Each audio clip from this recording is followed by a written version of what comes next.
Hello everyone, एक बार फिर से आपका स्वागत है एएलएस एकेडमी में।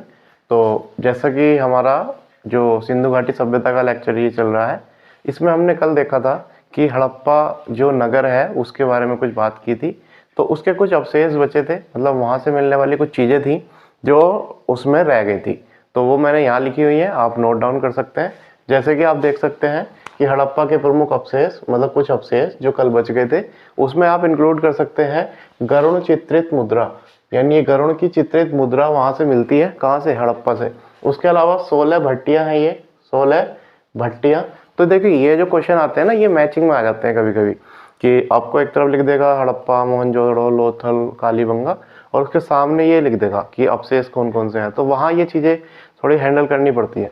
तो जैसे सबसे पहला देखा गरुड़ चित्रित मुद्रा, दूसरा देखा 16 भट्टियां, तीसरा देखा श्रमिक आवास, श्रमिक आवास। अब भट्टियां हैं तो श्रमिक होंगे ही, कुछ तो कुछ चल ही रहा होगा ना वहाँ। तो 16 भट्टियां, उसके बाद श्रमिक आवास। और तांबे की इक्का गाड़ी भी देखी थी, है ना? तो तांबे का पैमाना भी है यहाँ। सोने का हार, सोने का हार। इसके अलावा यहाँ से जो मिलते हैं साक्ष्य, वो गधे के प्रमाण मिलते हैं। किसके प्रमाण मिलते हैं? गधे के, क्योंकि घोड़ा उस टाइम नहीं था। घोड़े के कुछ जगहों पर मिलते हैं, जैसे लोथल में, क्योंकि घोड़ा इंडियन नहीं है, क्योंकि उसे बाहर से लाया गया था। ठीक है। हृदयाकार, मन का, कांस्य दर्पण। तो ये आपका हड़प्पा से संबंधित जो कुछ बातें रह गई थी वो आपने यहाँ देखी। इसमें एक पॉइंट ये और है कि हड़प्पा की जो खोज हुई थी वो सर जॉन मार्शल के नेतृत्व में हुई थी, और ये 1921 में दयाराम साहनी ने, तो मेन श्रेय जो गया वो इन्हें गया, दयाराम साहनी को। लेकिन इनके साथ सहयोगी थे जिसका नाम था माधव स्वरूप वत्स और मार्टिमर व्हीलर, मार्टिमर व्हीलर। आप समझ सकते हैं इन बातों को कि क्या कहा जा रहा है कि ये जो खोज हुई है हड़प्पा की, ये जॉन मार्शल के नेतृत्व में हुई है और 1921 में। और मेन जो श्रेय गया कि किसने खोजा, तो आप देखते हैं दयाराम साहनी आपका लिखा हुआ, लेकिन सहयोगी कौन कौन थे? माधव स्वरूप वत्स और मार्टिमर व्हीलर। इसके अलावा अब हम बात करेंगे अगले नगर के बारे में, है ना? ये सबसे इंपॉर्टेंट और सबसे बड़ा एरिया में तो नहीं था, ठीक है, लेकिन इंपॉर्टेंट है। ठीक। तो सबसे इंपॉर्टेंट है मोहनजोदड़ो, सबसे इंपॉर्टेंट है मोहनजोदड़ो। इसका सबसे पहला पॉइंट आपको याद रखना है कि मोहनजोदड़ो से जब क्वेश्चन आएंगे तो क्या किसी अन्य नाम को लिख करके भी क्वेश्चन पूछे जा सकते हैं? तो अन्य नाम को लिख करके भी क्वेश्चन पूछे जा सकते हैं। जैसे वहां लिखा मिल सकता है कि सिंध के बाग में मिलने वाले अवशेष बताओ, तो इसका एक नाम था सिंध का बाग। क्या नाम था? सिंध का बाग। इसका एक नाम था प्रेतों का नगर, प्रेतों का नगर। इसका एक नाम था मृतकों का टीला, मृतकों का टीला। और एक लास्ट है जो, इसके 4 नाम थे, एक है स्तूपों का टीला। जो 4 हैं इनमें सबसे पहला मृतकों का टीला, दूसरा प्रेतों का नगर, तीसरा सिंध का बाग या नखलिस्तान, और चौथा स्तूप का टीला। आई होप ये आपको समझ में आया होगा। ये जो है ये नाम है किसके हैं? मोहनजोदड़ो के। ठीक। अगला देखते हैं कि मोहनजोदड़ो जब हम पढ़ रहे हैं तो हम हर किसी नगर को जब भी पढ़ेंगे ये 4 क्वेश्चन हर नगर से आपको याद रखने हैं। क्या? उसकी लोकेशन, उसको किसने खोजा, वो कब खोजा गया, और वो किस नदी के किनारे है। यानी आपकी फर्स्ट प्रायोरिटी पे जब भी किसी नगर को शुरू करते हैं तो सबसे पहले ये पॉइंट आपको पता होना चाहिए कि हमें इसमें पढ़ना क्या है। तो पहले 4 क्वेश्चन, इसका लोकेशन, इसको किसने खोजा, और ये कब खोजा गया, और इसकी जो नदी है वो कौन सी है। तो जैसे हम देखते हैं ये कहाँ है, तो ये मोहनजोदड़ो है पाकिस्तान में। कहाँ है? पाकिस्तान के सिंध प्रांत के, सिंध प्रांत के लरकाना जिले में है ये। किस जिले में है? लरकाना जिले में। ठीक। किसने इसे खोजा? तो जॉन मार्शल के नेतृत्व में राखाल दास बनर्जी,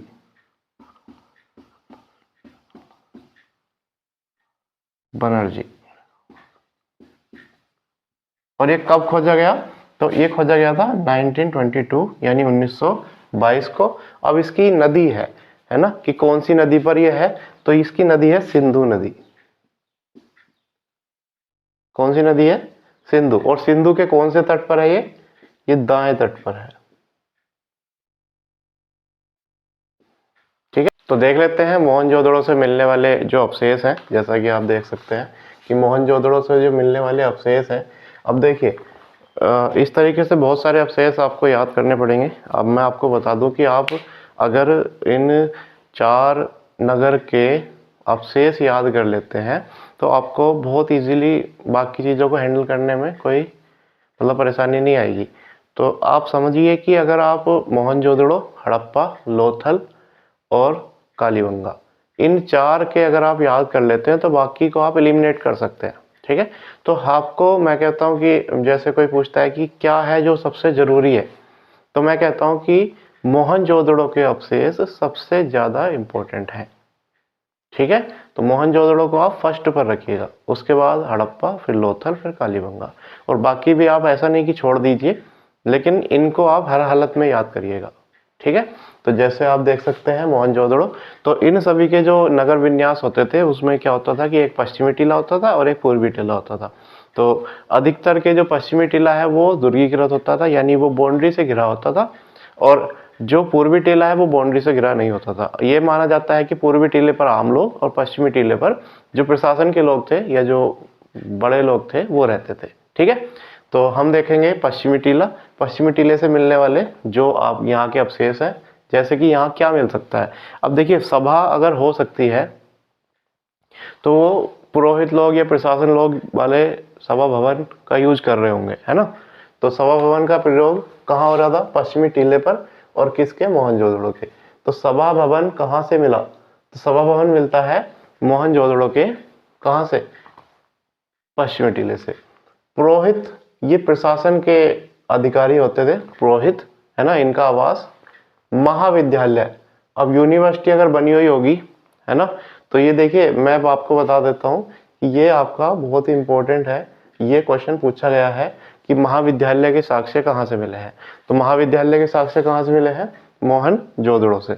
अब यहाँ का ये जो है ना हड़प्पा सभ्यता, ये एक नगरीय सभ्यता है, यानी यहाँ के लोग शहरी थे, यहाँ के लोग ग्रामीण नहीं थे। तो शहर के जीवन मतलब ये डेवलप थे।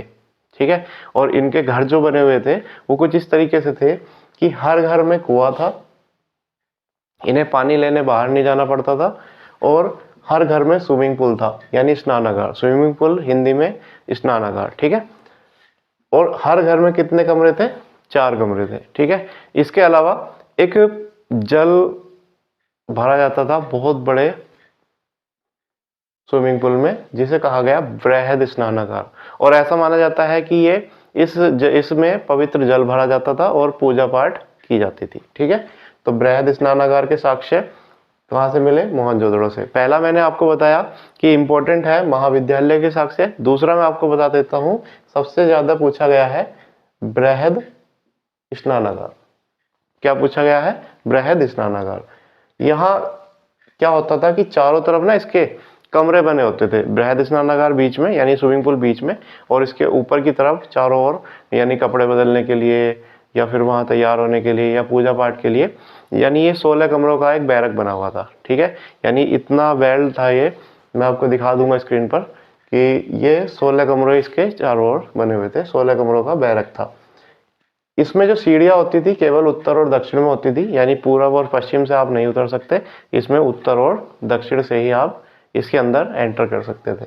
उसके अलावा आपने मोहनजोदड़ो मूवी देखी होगी, उसमें जो ऋतिक रोशन है उसके पास एक सिंगी बैल की मोहर होती है, और वो आमरी से कहा आता है मोहनजोदड़ो आता है, यानी वो जो उसकी वैल्यू बहुत ज़्यादा थी वो कहाँ थी? वो मोहनजोदड़ो में थी। ठीक है, तो मोहनजोदड़ो से मिलने वाला जो इम्पोर्टेंट सेक्शन एक और है वो है एक सिंगी बैल की मोहर। समझ सकते हैं, एक सिंगी बैल की मोहर। उसके अलावा एक मोहर है पशुपति शिव की, ये मैं अलग से तुम्हें बताऊंगा क्योंकि इसमें पशुओं से क्वेश्चन पूछा जाता है कि कौन से पशु इसमें है, कौन से पशु इसमें नहीं है। इंपॉर्टेंट है कि हमें कहाँ से मिली, तो ये मोहनजोदड़ो से मिली। ठीक है, उसके अलावा दाढ़ी वाले पुजारी का चित्र, दाढ़ी वाले पुजारी का चित्र कहाँ से मिलता है?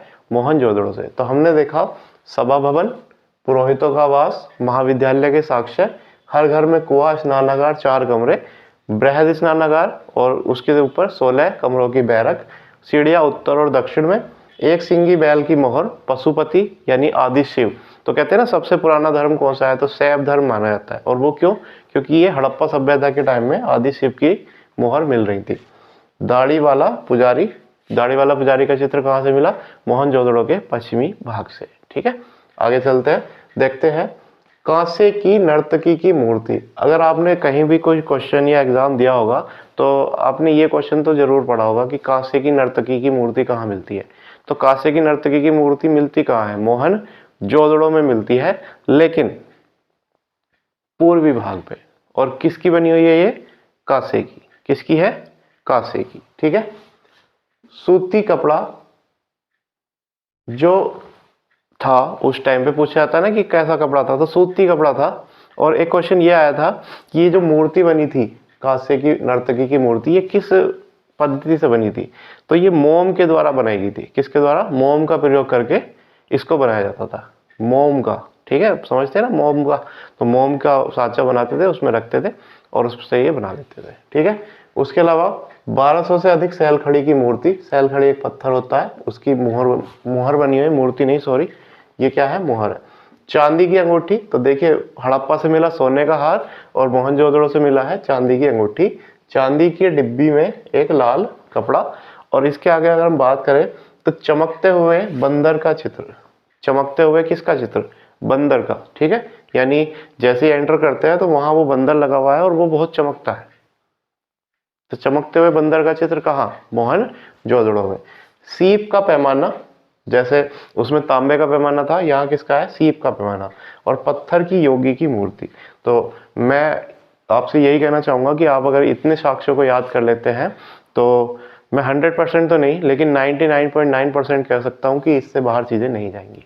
ठीक है, तो अभी आगे बढ़ते हैं। ये इसके साक्ष्य हो गए, ये इसके अवशेष हो गए, लेकिन मोहनजोदड़ो के बारे में बहुत सी बातें हैं। जैसे यहाँ सबसे ज्यादा जनसंख्या रहती थी, यहाँ मृतकों का टीला इसको क्यों कहा गया, स्तूपों का टीला क्यों कहा गया, और यहाँ जो जनसंख्या थी वो किस प्रजाति की थी। इसके अलावा पशुपति की मोहर में कौन से अवशेष हैं, यहाँ लिपि क्या है, यहाँ बहुत सी चीजें भी बची हुई हैं। तो अभी हम आगे चलते हैं, आगे देखते हैं। तो देखिए मोहनजोदड़ो में अब हम आगे देखेंगे। आगे हमें ये पढ़ना है कि कुछ बहुत ही इंपॉर्टेंट है, ये क्वेश्चन के रूप में आए हैं। जैसे पहला क्वेश्चन यही है कि हड़प्पा सभ्यता में सर्वाधिक जो जनसंख्या निवास करती थी वो किस नगर में करती थी, तो किस नगर में करती थी, मोहनजोदड़ो में। ठीक है, और ये जो जनसंख्या है, सर्वाधिक जनसंख्या जो पाई गई है वो किस प्रजाति की है, तो भूमध्य सागरीय प्रजाति है जनसंख्या की। यानी इंसानों की जो प्रजाति है उसे क्या कहते हैं, भूमध्य सागरीय, जो वहां मिलती है। ठीक है, इसका दूसरा नाम है काकेसाइड।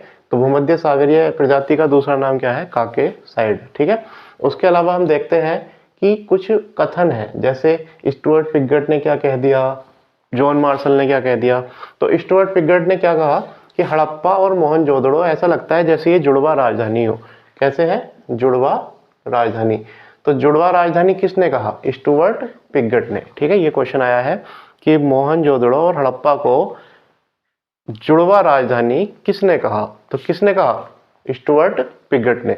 उसके अलावा जो एक कथन है जॉन मार्शल का, जॉन मार्शल ने ये कहा था जब इन्होंने ये बृहद स्नानागार देखा था कहाँ, मोहनजोदड़ो में, तो इन्होंने कहा कि ये विश्व का इस समय का सबसे आश्चर्यचकित संरचना है।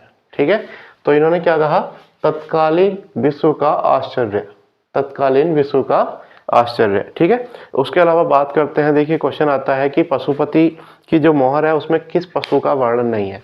तो जैसे देखिए यहाँ हिरन का है, हाथी का है, हिरन का है, हाथी का है, भैंसा है, बाघ है और गेंडा है। अब आपको ऑप्शन में क्या मिलेगा, गाय मिलेगा या शेर मिलेगा। ठीक है, तो या ना तो गाय है ना ही शेर है, तो कौन कौन से है, हिरन है, हाथी है, भैंसा है, बाघ है और गेंडा है। ठीक है, चलिए